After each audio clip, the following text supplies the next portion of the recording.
for 119er, stand Delta 1, pushback approve, fast student November Charlie 7. Tenaga kerja layanan adalah kontributor utama untuk layanan yang efisien dan berkualitas.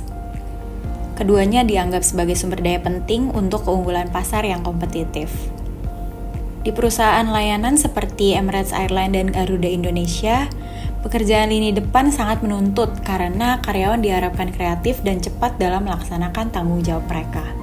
Guna meningkatkan kinerja karyawan sesuai dengan bidangnya, setiap perusahaan penerbangan yang siap bersaing memerlukan pengelolaan sumber daya manusia yang tepat.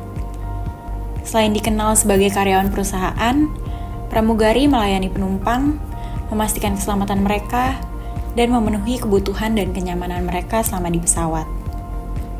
Perusahaan membutuhkan sumber daya manusia berkualitas tinggi yang mencukupi kriteria yang telah ditetapkan agar mencapai hasil kinerja yang unggul. Emirates Airlines menyediakan layanan transportasi udara ke berbagai wilayah di Amerika Utara, Eropa, Afrika, Asia, dan Timur Tengah. Selain penerbangan komersial, perusahaan ini juga menawarkan layanan lainnya, seperti layanan catering dalam penerbangan, layanan kargo, pelatihan, pengembangan hotel dan resort. Garuda Indonesia adalah maskapai penerbangan nasional Indonesia yang melayani rute domestik dan internasional. Maskapai ini menawarkan berbagai layanan unggulan termaksud Garuda Indonesia Experience yang menyajikan keramahan khas Indonesia. Pusat operasi yang berada di Bandara Soekarno-Hatta dan jangkauannya meliputi Asia, Eropa, dan Australia.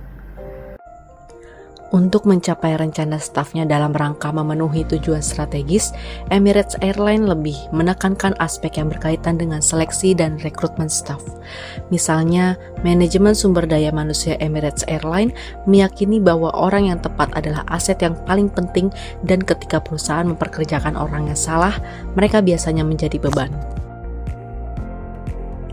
Proses rekrutmen di Garuda Indonesia melibatkan beberapa tahapan untuk memastikan kandidat memenuhi standar perusahaan. Dimulai dengan pengumuman lowongan kerja dan pengumpulan aplikasi, diikuti dengan ujian tertulis akademik untuk menilai pengetahuan dan kemampuan dasar calon karyawan. Setelah lulus ujian, kandidat menjalani wawancara untuk mengevaluasi keterampilan komunikasi, sikap, dan kesesuaian dengan budaya perusahaan. Emirates Airlines sering menghadapi masalah rekrutmen seperti diskriminasi berdasarkan gender, usia, dan ras, serta ketidakaturan dalam proses seleksi. Hal ini terjadi ketika manajer sumber daya manusia tidak menerapkan proses rekrutmen yang adil dan konsisten yang dapat menyebabkan pemborosan sumber daya dan perekrutan staf tidak sesuai dalam posisi tertentu. Beberapa kandidat sering mengeluhkan adanya ketidakkonsistenan dalam proses seleksi. Selain itu juga saya sering mendengarkan keluhan mengenai adanya tindakan diskriminasi mengenai gender, ras, bahkan usia.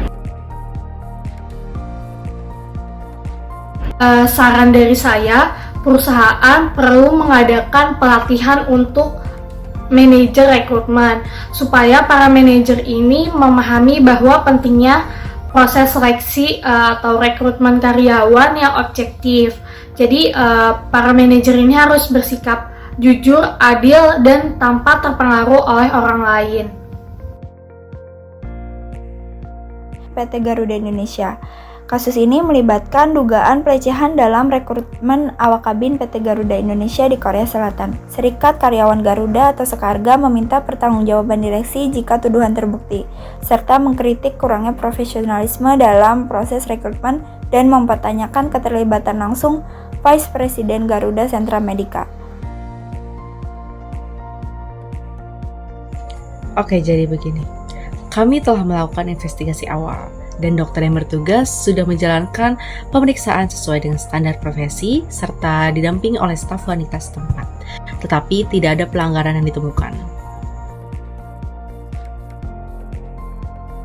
Baik, tapi menurut saya sekarang ini tetap harus perlu tindak lanjut yang lebih mendalam, dan juga jika laporan pelecehan ini terbukti benar, maka kami meminta untuk para dokter dipecat secara tidak hormat, dan kami juga meminta agar direksi ikut bertanggung jawab atas kejadian ini. Menurut laporan, dugaan pelecehan terjadi dengan alasan pemeriksaan implan yang diklaim beresiko bagi tugas awak kabin. Garuda membantah tuduhan ini, menyatakan bahwa pemeriksaan sesuai standar keselamatan dan dilakukan di bawah pengawasan staf wanita. Sekarga berencana mengadakan konferensi pers untuk mengklarifikasi kasus ini.